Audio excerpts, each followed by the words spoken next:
오늘 하나님께서 주시는 말씀은 누가복음 4장 31절에서 37절까지 말씀입니다.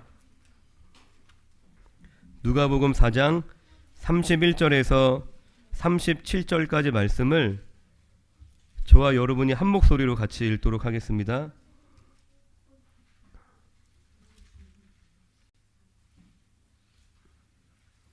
누가복음 4장 31절에서 37절까지 말씀입니다. 함께 읽겠습니다. 시작. 갈릴리의 가버나움 동네에 내려오사 안식일에 가르치심에 그들이 그 가르치심에 놀라니 이는 그 말씀이 권위가 있음이로라. 회당에 더러운 귀신 들린 사람이 있어 크게 소리질러 이르되 아 나사렛 예수여 우리가 당신과 무슨 상관이 있나이까? 우리를 멸하려 왔나이까? 나는 당신이 누구인 줄 아노니 하나님의 거룩한 자니이다. 예수께서 꾸짖어 이르시되 잠잠하고 그 사람에게서 나오라 하시니 귀신이 그 사람을 무리 중에 넘어뜨리고 나오되 그 사람은 상하지 아니한지라.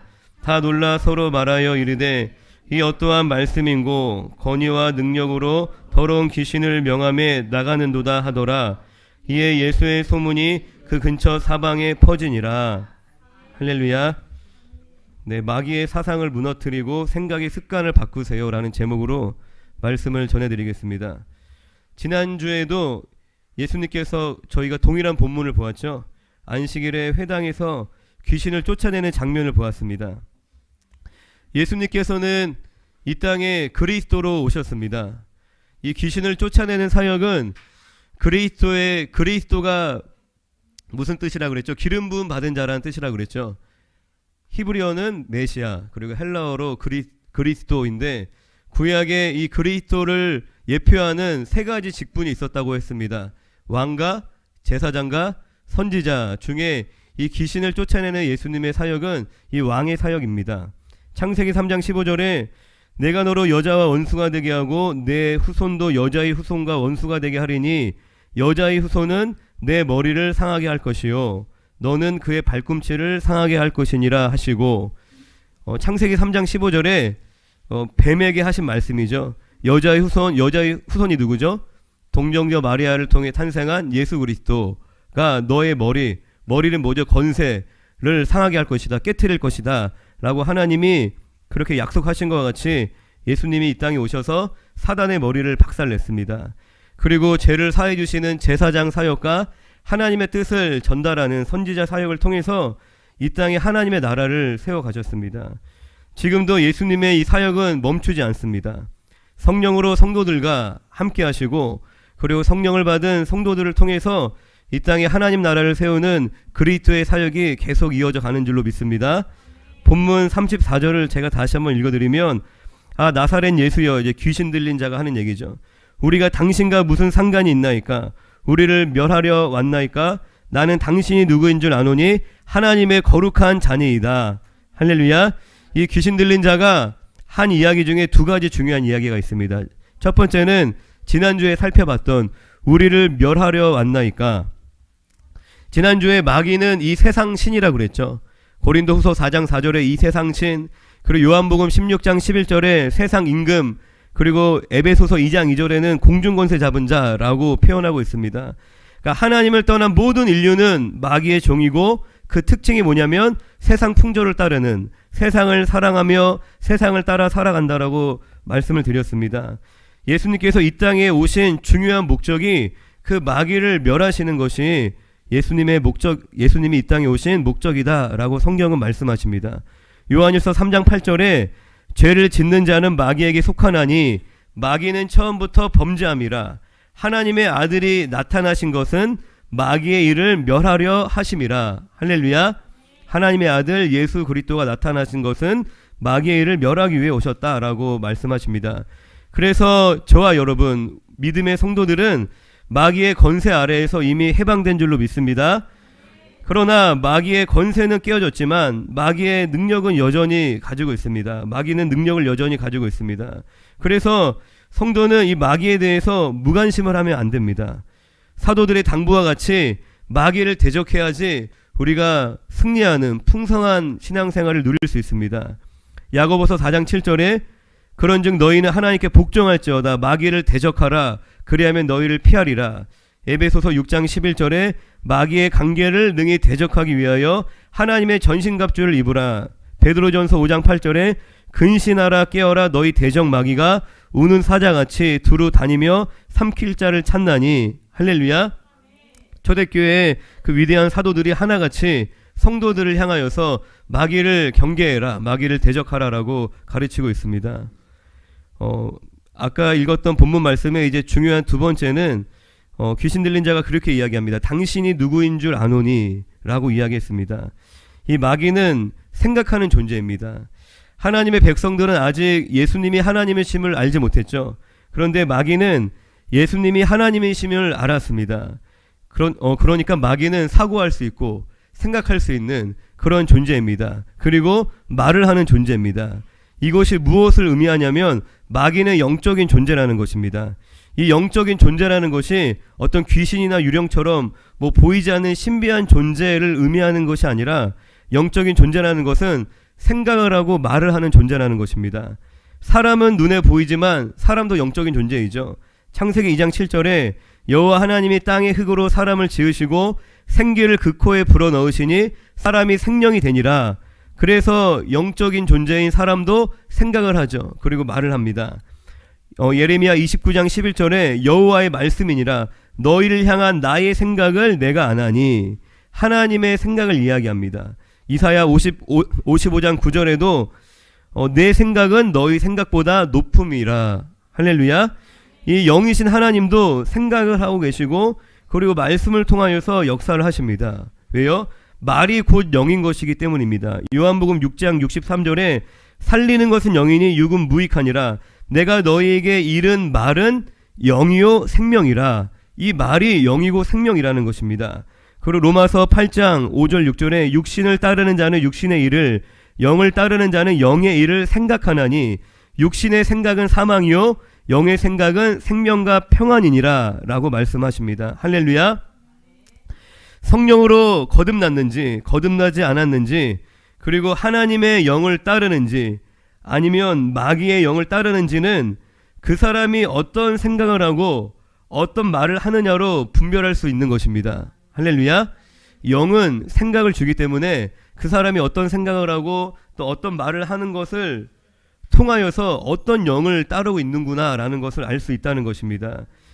뭐 사회에서 그런 얘기 하잖아요. 귀신 잡는 해병대.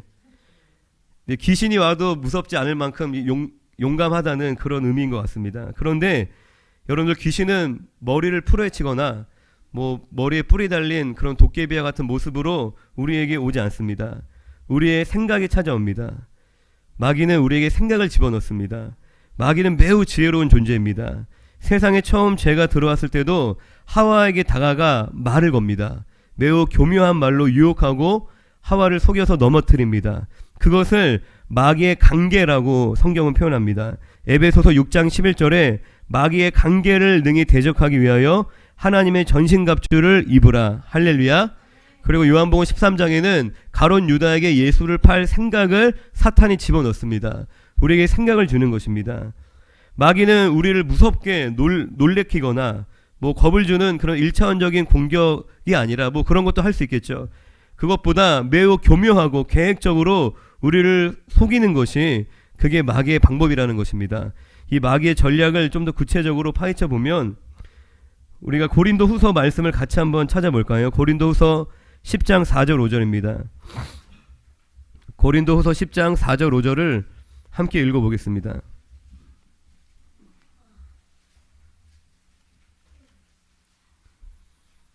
고린도후서 10장 4절 5절을 함께 읽어보도록 하겠습니다.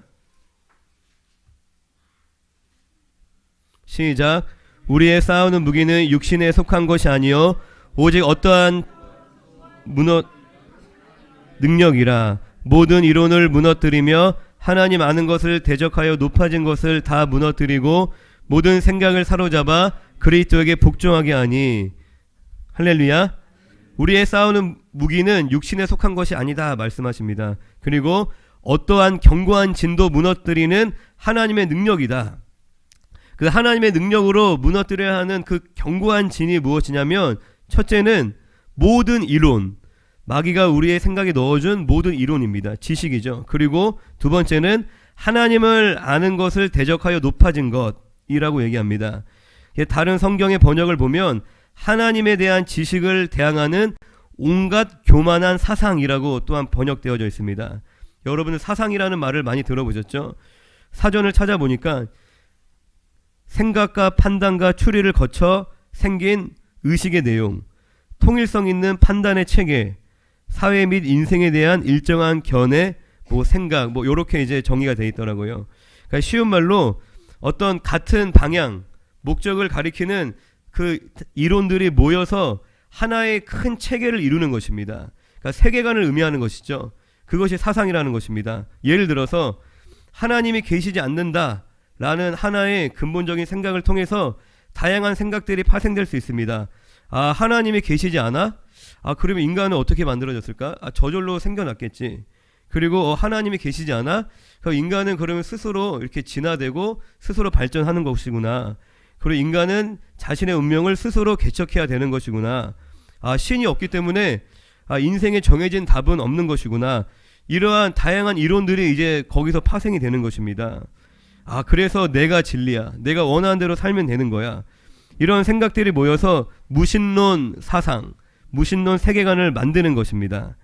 이 무신론을 바탕으로 하는 다양한 세계관들이 있습니다. 우리가 세계관이라는 말을 자주 듣진 않지만 모든 사람 안에는 세계관이 있습니다. 세상을 바라보는 눈이 다 있다는 것이에요.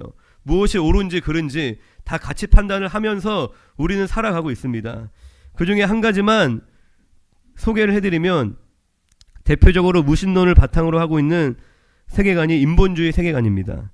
그러니까 하나님 중심은 신본주의 세계관이죠. 그 하나님의 자리에 인간을 앉혀놓은 것입니다. 그러니까 이 인본주의의 특징은 뭐냐면 초자연적인 것, 초현실적인 것을 부정하고 인간의 이성을 최고의 권위에 둡니다. 그리고 눈으로 증명되는 이 과학적인 방법만을 인정하는 것이 인본주의 세계관의 특징인데, 이 인본주의 세계관을 좀 더 자세히 살펴보면 우리가 어떤 세계관을 이해할 때 이 네 가지를 봐야 됩니다. 첫 번째가 뭐냐면 그 세계관이 인간을 어떻게 정의하고 있는지, 인간을 어떻게 이해하고 있는지, 그리고 두 번째는 인간의 삶에서 나타나는 그 문제의 원인을 무엇으로 보고 있는지, 그리고 세 번째는 그 문제의 해결책을 무엇으로 제시하고 있는지, 그리고 네 번째는 인간이 결국 어디로 가는지, 죽음에 대해서. 그 네 가지를 살피면 그 세계관이 어디에 뿌리를 두고 있는지가 분명하게 나오는 것입니다. 이 인본주의 세계관에서 나는 누구인가, 인간에 대해서는 인간과 짐승은 다르지 않다라고 믿습니다. 여러 가지 아름다운 말로 그 세계관이 포장되어져 있지만 그 정체성, 그 뿌리가 되는 그 사상이 인간은 짐승과 다르지 않다는 것입니다. 왜요? 인본주의는 무신론의 바탕을 두고 있기 때문에 창조주 하나님을 부정합니다. 그래서 인본주의자들은 이 우주의 기원에 대해서는 빅뱅 이론이라는 가설, 이것도 과학적으로 다 증명된 건 아니죠. 그런 추론에 불과하지만 이 빅뱅 이론, 저절로 우주가 생겨났다, 팍 폭발해서. 그리고 생명의 기원에 대해서는 진화론이라는 가설만이 과학적인 방법이라고 주장을 합니다.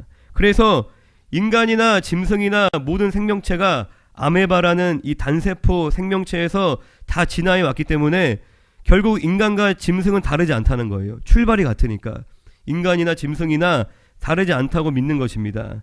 그리고 두 번째, 그러면 인간의 문제의 원인은 무엇일까? 다양한 문제를 겪는데 그 문제에 대해서는 이 사회 제도가 문제의 원인이다라고 인본주의자들은 믿고 있습니다. 왜냐하면 인본주의자들은 인간은 선하게 태어났다라고 믿기 때문입니다. 인간은 선하게 태어났고 스스로 완전해질 수 있는 그런 존재라고 그렇게 믿습니다. 그래서 인간이 문제가 아니라 인간을 둘러싸고 있는 이 세상이 문제다. 이 사회가 문제고 사회 제도가 문제라고 주장을 합니다. 그래서 그러나 성경은 그렇게 얘기하나요? 기독교 세계관은, 성경적인 세계관은 그렇게 얘기하지 않죠. 인간은 선하게 태어난 것이 아니라 모두 원죄를 가지고 태어났다라고 말합니다. 시편 51편 5절에 내가 제약 중에 출생하였으며 어머니가 재중에서 나를 잉태하였나이다. 할렐루야. 그리고 인간 스스로 자신을 구원할 수 없고 스스로 완전해질 수 없다라고 성경은 분명하게 이야기를 합니다. 그리고 세 번째, 그럼 인간사에 일어나는 이 문제 해결책은 어떻게 할 것인가? 인본주의는 그 문제의 원인이 환경이라고 그랬잖아요. 사회 제도가 원인이다라고 믿기 때문에 이 문제 해결도 이 사회 개혁을 통해서 인간의 문제를 해결할 수 있다라고 그들은 주장을 합니다. 그리고 이 가정이라는 작은 사회는 국가라는 좀 더 큰 사회의 영향을 받기 때문에 결국에는 이 국가나 지구촌 전체가 변화되어야 한다라고 그들은 믿고 있는 것입니다. 그래서 인본주의자들은 이 제도를 바꿔야 되기 때문에 국가, 정부의 힘이 세져야 된다고, 큰 정부가 되어져야 한다고 주장을 합니다. 그리고 이 지구적인 문제를 해결하기 위해서 이 많은 국가들을 아우르는 상위 기관인 국제기구가 필요하다, 세계 정부가 필요하다라고 인본주의자들은 주장을 합니다. 그리고 인본주의자들은 인간이 선하고 스스로 완전해질 수 있다라고 생각하기 때문에 이상적인 사회를 만들 수 있다라고 주장하며 많은 사람을 현혹시키고 있습니다. 그리고 마지막으로 네 번째, 그러면 인간은 결국 어디로 가는가? 인본주의자들은 사후 세계를 믿지 않습니다. 죽으면 결국 아무것도 없는 상태가 된다고 그들은 생각합니다. 리차드 도킨스라는 이제 사람이 있습니다. 영국 옥스퍼드 대학의 유명한 교수님인데, 공부를 좀 한다는 사람들은 잘 아는 그런 분이신 것 같아요. 많은 책을 쓰셨고 우리나라에도 번역이 된 책이 많이 팔린 책들이 많이 있습니다. 근데 이분이 하는 이야기가 어떤 이야기냐면 이런 얘기인 거예요. 우리를 심판할 신은 없다. 그러니까 심판에 대한 걱정하지 말고 너의 인생을 즐겨라. 이 메시지를 굉장히 학문적으로 굉장히 세련되게 그렇게 풀어내는 것이 이분이 하는 그런 일인 것입니다. 이 시대의 젊은이들에게 많은 영향을 주고 있는 철학자, 교육가, 사상가들의 절대 다수는 인본주의자들입니다. 그래서 우리가 주일학교에서 열심히 은혜 받고 신앙생활하던 학생들이 대학에 가서 막 믿음이 약해지고 믿음을 잃어버리게 되는 것입니다. 이 대단해 보이는 교수님들의 입을 통해서, 그리고 유식해 보이는 철학이나 인문학이나 또한 아름답게 보이는 문화와 예술을 통해서 무차별적으로 인본주의 사상과 이론을 접하게 되는 것입니다. 그래서 새벽 예배 가고 철야기도 가는 우리 어머니는 광신도처럼 보이는 거예요. 하나님을 막 열심히 의지하는 것이 미신을 믿는 것처럼 그렇게 보이는 겁니다. 그런 이론들이 심겨졌기 때문에 성경의 가르침은 세련되지 못하고 과학적이지 못하고 이성적이지 못하고 매우 고리타분한 것으로 그렇게 생각을 하는 것입니다. 그래서 부모님의 성화를 못 이겨서 겨우겨우 교회 가거나 아니면 모태신앙이면 습관을 쫓아 교회를 가지만 형식적인 신앙생활을 하는 것이에요. 믿음을 다 잃어버렸기 때문에.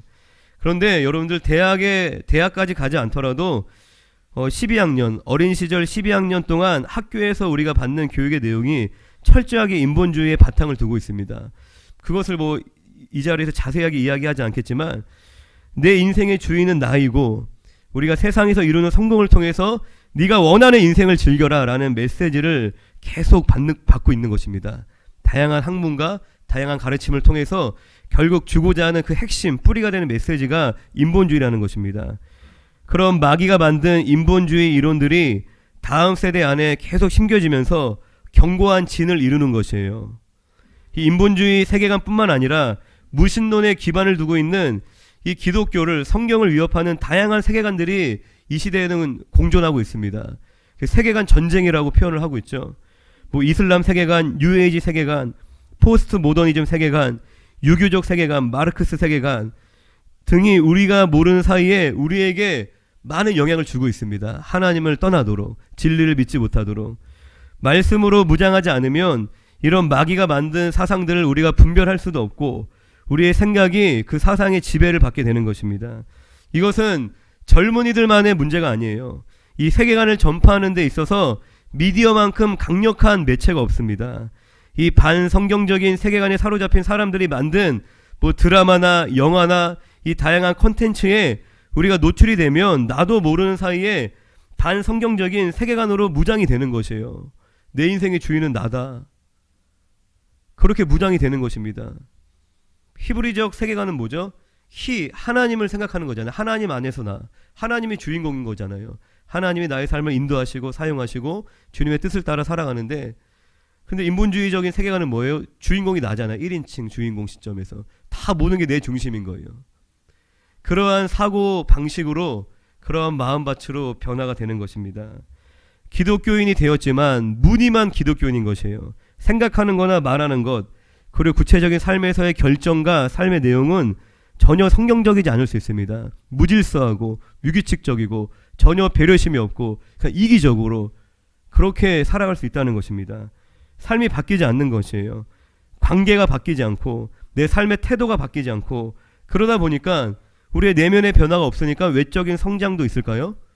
내면의 변화가 없으면 외적인 성장도 없습니다.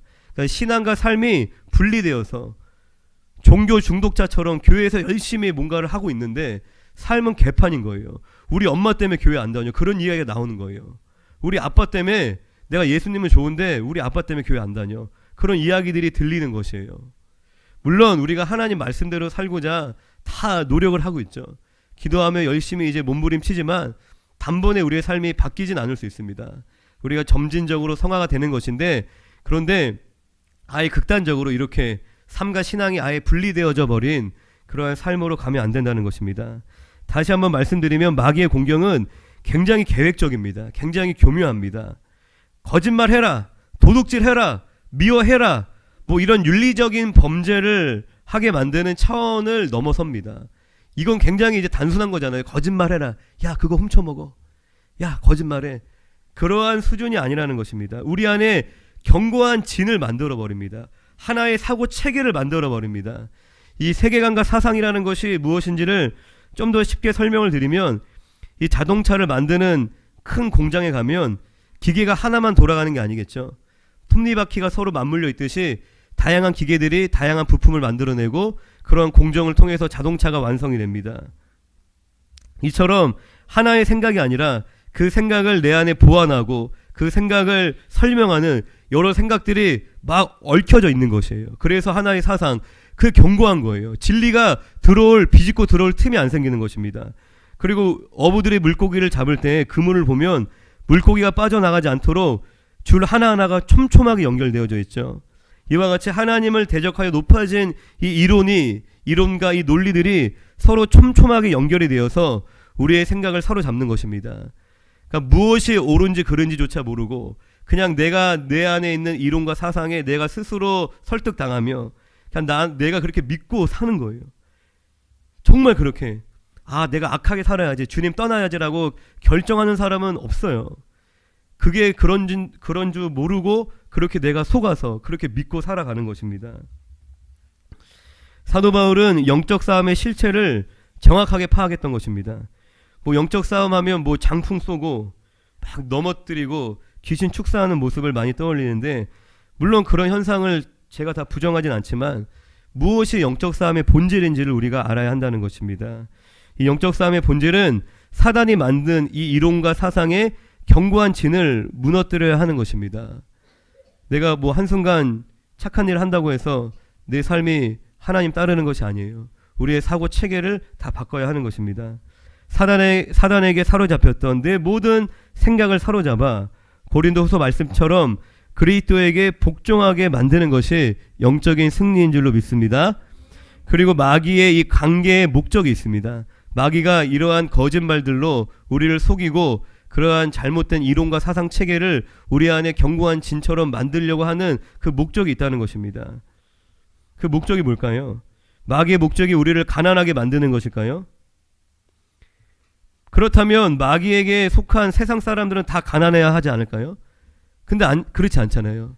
예수님 믿지 않는데 잘 사는 분들도 많습니다. 마귀의 목적이 사업에 실패하게 만드는 것이라면 마귀에 속한 모든 사람들은 다 사업에 실패해야 합니다. 그럼 반대로 마귀의 목적이 부자가 되게 하는 것일까요? 그런 차원이 아닌 것이죠. 마귀의 목적은 하나밖에 없습니다. 하나님을 따르지 못하게 하는 것이에요. 각 사람에게 약한 부분이 있습니다. 수단과 방법을 가리지 않아서 하나님을 따르지 못하게 하는 것인데, 하나님을 따르지 못하는 것은 구체적으로 뭘 얘기하는 거냐면 하나님의 말씀을 따르지 못하게 하는 것입니다. 말씀대로 살지 못하게 하는 것이 마귀의 목적인 것이에요. 이제 새벽에 이제 잠언 말씀을 설교를 하고 있는데 개인적으로 이제 많은 은혜를 받고 있습니다. 잠언은 왜 그러냐면 굉장히 구체적이에요. 굉장히 실질적이고 막 팩트를 막 얘기를 하더라고요. 그러니까 하나님의 말씀을 떠난 삶의 모습을 적나라하게 보여주고, 그리고 하나님의 지혜, 하나님의 말씀을 따르며 복을 받는 삶의 모습도 굉장히 구체적으로 그려주고 있습니다. 마귀는 성도가 하나님의 사랑 누리고 하나님께 축복받으며 행복하게 사는 것을 정말 싫어합니다. 그리고 마귀는 잘 알아요. 마귀는 지혜롭죠. 생각을 하죠. 성도가 어떻게 하면 행복해지는지, 어떻게 하면 축복받는지, 어떻게 하면 하나님 사랑 누리는지 누구보다 잘 알고 있습니다. 그래서 마귀는 성도가 하나님의 말씀을 따르지 못하게 하는데 올인하는 것이에요. 할렐루야. 이 사람이 하나님 말씀을 따르지 못하게 된다면 돈도 줄 수 있어요. 얼마든지 돈도 줄 수 있습니다. 마귀가 세상 명예 성공 다 줄 수 있습니다. 하나님 말씀만 따르지 않는다면. 그런데 반드시 기억하시길 바랍니다. 우리가 하나님의 말씀을 따라야지만 우리가 복을 받는 인생을 살 수 있습니다. 우리가 말씀을 따라야지만 우리의 마음의 행복을 경험하게 되는 줄로 믿습니다. 그리고 하나님의 말씀을 따라야지만 우리가 승리하는 삶을 누리게 되는 것입니다. 다시 결론적으로 이 마귀의 관계의 목적은 하나님의 말씀을 따르지 못하게 하는 것입니다. 그렇다면 우리가 따라야 하는 이 하나님의 말씀이 이야기하는 핵심이 무엇일까요? 우리가 잘 알듯이 하나님 말씀이 이야기하는 핵심은 사랑입니다. 먼저는 하나님 사랑, 그리고 이웃 사랑입니다. 그래서 마귀가 우리에게 주는 이 관계, 이 거짓말의 내용은 우리가 하나님의 말씀을 따르지 못하게 하는 것이라고 그랬죠. 그걸 구체적으로 이야기하면 사랑하지 못하게 하는 것이에요. 사랑하지 못하게. 하나님을 사랑하지 못하도록 어떤 생각을 넣어줄까요? 세상을 사랑하는 생각을 넣어주는 것입니다. 지난주에 나눴던 말씀처럼 세상을 사랑하면 그 안에 아버지의 사랑이 없다. 요한일서 2장 15절에서 17절 말씀을 봤었죠. 그리고 야고보서 4장 4절에 세상과 버타는 자는 하나님과 원수가 된다. 우리가 금욕적인 세상과 분리된 삶을 사는 게 아니죠. 세상 한가운데서 우리가 빛과 소금으로 구별된 삶을 살아야 하는데, 세상을 변화시키는 부르심을 받은 성도가 세상을 사랑하고 세상을 따라가면 하나님과 멀어지고 하나님과 원수가 된다고 말씀드렸습니다. 세상의 즐거움으로 여러분들의 마음을 가득 채우게 되면 하나님에 대한 갈급함이 사라집니다. 여러분들 한번 경험 있으실 거예요. 열심히 드라마 보고 하루 종일 유튜브 하고 TV 보고 나면은 기도하고 싶어져요? 말씀 보고 싶어진가요? 막 하나님 생각하면 가슴 뜨겁고 두근거리고 뭔가 주님 나라 위해서 막 그런 마음이 일어나나요? 차갑게 다 식어버립니다. 부담스러워. 오히려 교회 가는 게, 예배 드리는 게, 기도하는 것이. 몸이 건조하게 예배를 드리게 되고 예배를 드리면서도 마음은 콩밭에 가 있는 것입니다. 어떻게 될 때? 세상 즐거움으로 우리의 마음을 가득 채워버렸을 때 하나님에 대한 사랑이 우리 안에 사라지는 것입니다. 여러분들 더 뭔가 자극적인 말씀을 들어야지 내가 은혜가 되고, 찬양팀이 더 프로페셔널하고 뭔가 홀리한 분위기를 연출해야지 내가 은혜를 받는다면 그 사람은 은혜 받는 게 아닙니다. 그냥 쇼를 보는 거예요. 제가 요새는 이제 하나님이 이제 그런 감동을 주셔서 거의 절제를 하고 있는데, 예전에는 제가 정말 즐겨보던 프로그램들이 그 가수들 노래하는 거, 뭐 오디션 프로나 뭐 나는 가수다 같은 그런 프로그램 되게 좋아했어요. 그 음악을 되게 좋아해서 그런 무대 보면서 막 눈물도 많이 흘리고, 그럼 아내가 이제 이해할 수 없는 눈으로 옆에 쳐다보고 있고 그런데 그런 거하고 다를 바 없다는 거예요. 그냥 세상에서 그런 노래를 불러도 우리가 눈물 나요. 막 마음 따뜻해지고 감동이 있어요. 그게 무조건 나쁘다는 것은 아닙니다. 근데 그것이 하나님 예배하는 건 아니잖아요. 하나님이 주시는 건 아니잖아요. 할렐루야. 그냥 쇼를 보고 뭔가 혼적인 그런 은혜를 추구하는 것입니다. 여러분들 스테이크를 가장 맛있게 먹는 사람이 누군지 아시나요? 스테이크를 가장 맛있게 먹는 사람? 1번 많이 먹어본 사람. 먹어본 놈이 맛을 안다고 많이 먹어본 사람이 맛있게 먹을까요? 아니면 2번 돈이 가장 많은 사람이 맛있게 먹을까요? 3번 가장 잘생긴 사람, 멋지게 옷을 차려입은 사람이 맛있게 먹을까요? 아니면 4번 가장 배고픈 사람. 가장 배고픈 사람이 가장 맛있게 먹는 겁니다. 많이 먹어본 사람도 아니고 돈이 많은 사람도 아니고 가장 배고픈 사람, 줄인 사람이 가장 맛있게 먹는 것입니다. 내가 의에 줄이고 목마르면 무반주의 찬송가만 불러도 성령 충만 받는 것이에요. 할렐루야. 그냥 집에서 말씀 읽기만 해도 그렇게 좋을 수 없는 것입니다. 우리가 왜 은혜 받지 못해요? 왜 은혜 누리지 못해요? 세상의 즐거움으로 온갖 쾌락으로 자극적인 것으로 내 마음을 가득 채웠기 때문에 하나님의 사랑에 우리가 반응할 수 없는 것입니다. 그리고 또한 마귀가 우리에게 주는 그 생각의 방향은 우리가 이웃을 사랑하지 못하게 하는, 관계를 깨트리는 생각들을 우리에게 집어넣습니다. 시기하게 하고 질투하게 하고 그리고 불신하게 하고 의심하게 하고 그리고 반항하게 하고 거역하게 하고 미워하게 하고 증오하게 하고 그리고 무시하게 하고 무관심하게 하고 이간질시키고 누군가를 오해하게 만드는 그런 생각들 우리 안에 자주 찾아오잖아요. 저 사람 왜 저래? 쟤는 왜 저러냐? 저 사람 믿을 수 없어. 정말 밉다. 정말 싫다. 화가 난다. 짜증난다. 그런 생각들이 성령님이 우리에게 주시는 걸까요? 절대 아니죠. 이 생각이라는 것은 습관입니다. 그런데 습관처럼 고치기 어려운 게 없어요. 그래서 우리의 삶이 바뀌기 어려운 것입니다. 똑같은 상황을 겪어도 사람마다 사고 방식이 다 달라요. 자기 안에 만들어져 있는 이 견고한 진과 같은 사고 체계가 내 삶을 결정하고 내 삶을 만드는 거지, 내게 어떤 조건이 주어졌다고 해서 내 인생이 그걸로 결정되는 게 아닙니다. 똑같이 실패해도 그 다음에 성공하는 사람이 있고 똑같이 실패해도 거기서 자살하는 사람이 있는 것이에요. 그게 무슨 차이인 거예요? 생각의 차이인 것입니다. 이 생각이라는 것은 우리가 수십 년 동안 살아오면서 만들어진 거기 때문에 3박 4일 수련회로 절대로 바뀌지 않습니다. 우리가 적당히 신앙생활하면서 내 삶이 바뀌기를 원한다? 그렇다면 실망감만 더 커질 거예요. 실망감만.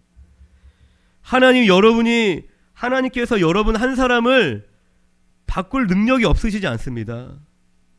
전능하신 하나님이십니다. 여러분들에게 무관심하지도 않으세요.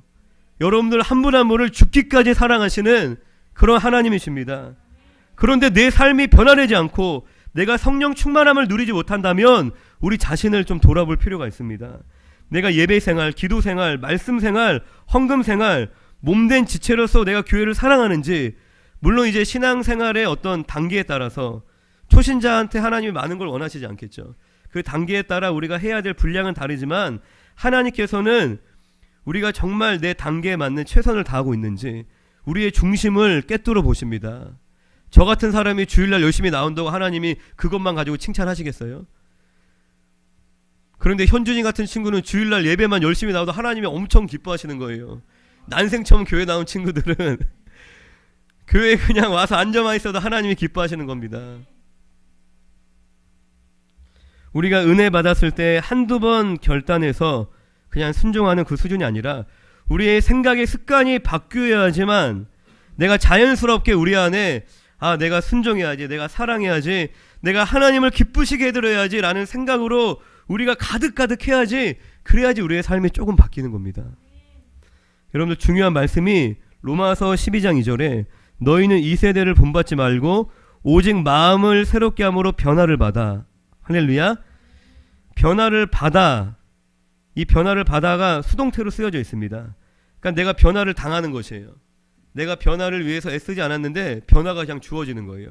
그런데 전제가 있습니다. 마음을 새롭게 함으로. 마음을 내가 새롭게 하면 그냥 변화는 따라오는 것이에요. 열매입니다.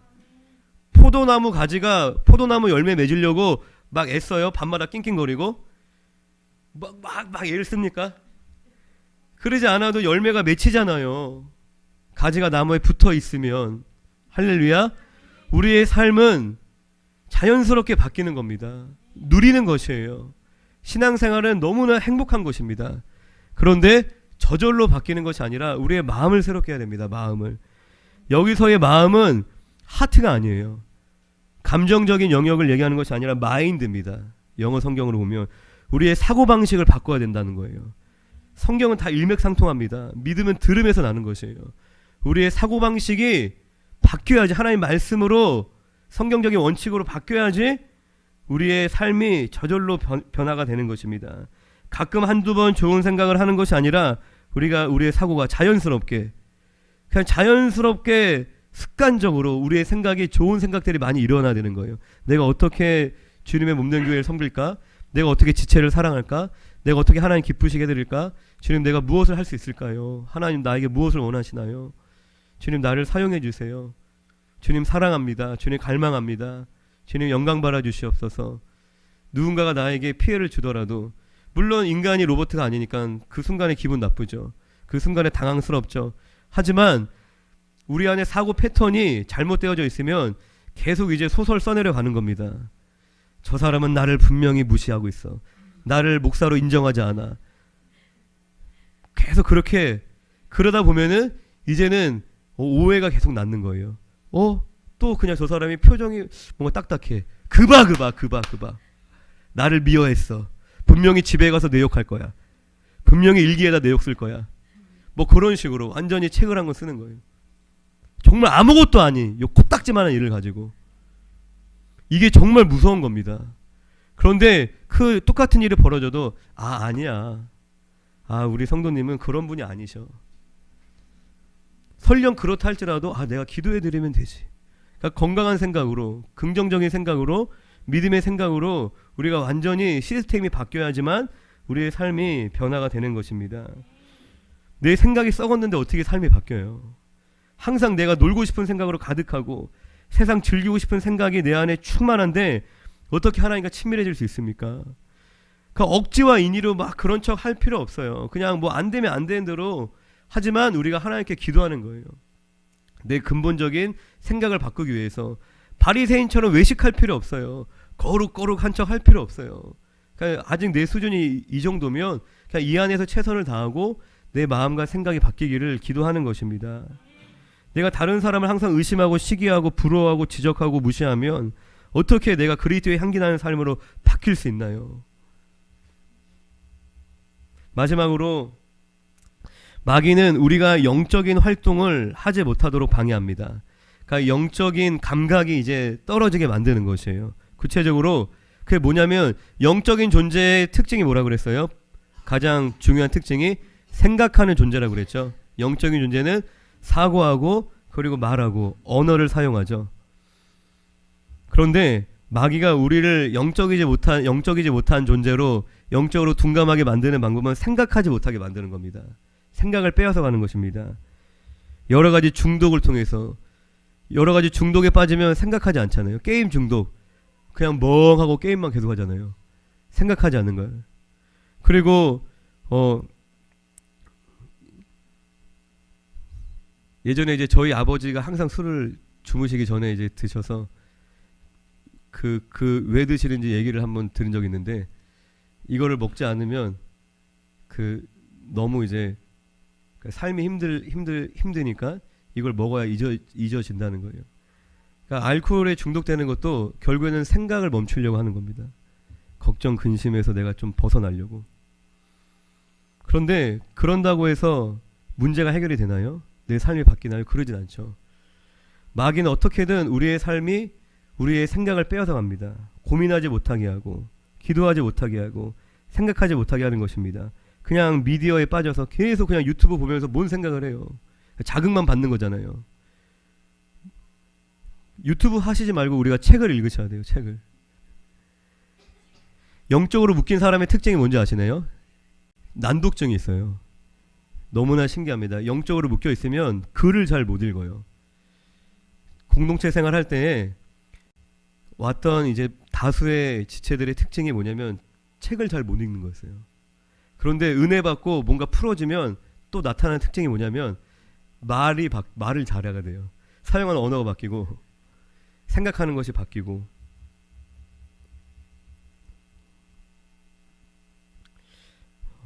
저도 이제 예수님을 믿기 전에 이제 나에게 항상 좋은 것을 주시길 원하시는 하나님의 선하신 뜻과 계획 가운데 있다. 어느 놈이 나에게 사기를 치고 나를 배신해서 나에게 불이익이 온다 할지라도 그조차 감사할 수 있는 믿음. 이 가운데서도 하나님의 선하신 뜻이 있다. 계획이 있다. 이런 사람이 세상이 감당하지 못한 사람인 거예요. 그게 히브리서 11장에 얘기하는 믿음인 것입니다. 왕이신 하나님의 통치 안에 있는 것입니다. 똑같은 일을 겪고도 평생 그 사람을 원망하며 살 수 있습니다. 후회하며 살 수 있습니다. 내 돈 띄어먹은 나쁜 놈, 만나기만 해봐라. 내가 그 인간에게 왜 돈을 빌려줬을까? 그런 마음에 사로잡혀서, 그런 생각에 사로잡혀 살아갈 수도 있지만 그렇지 않게 될 수도 있는 것입니다. 이 마음과 생각이 중요한 것입니다. 마귀가 아무리 우리를 공격해도, 상황이 아무리 나를 힘들게 해도 우리의 마음과 생각만 지킬 수 있다면 우리는 결코 불행하지 않습니다. 이 마귀의 견고한 진이 무너지고 우리의 생각의 습관이 바뀔 수 있도록 하나님의 말씀을 가까이 하시길 바랍니다. 할렐루야. 복이 있는 자는 그 말씀을 주야로 묵상하는 자들입니다. 여러분들이 일을 할 때도, 길을 걸어갈 때도 말씀을 묵상한다라는 것이 무슨 뜻이냐면 말씀을 읊조리다라는 의미입니다. 직역하면. 그러니까 말씀을 계속 중얼중얼, 계속 말씀을 암송하고, 그리고 말씀을 내가 되뇌이며 계속 무슨 뜻일까 생각하고, 그냥 항상 걸어다니면서 무슨 일을 하든지 항상 찬송 부르고 계속 내 입에서 찬양과 말씀이 흘러나오게 하는 것이, 그게 주야로 말씀을 묵상하는 복 있는 자의 삶이라는 것입니다. 할렐루야. 그렇게 할 때에 우리의 마음이 새롭게 됨으로 인하여서 변화받는 풍성한 열매를 누리는 저와 여러분들의 삶이 되실 줄로 믿습니다.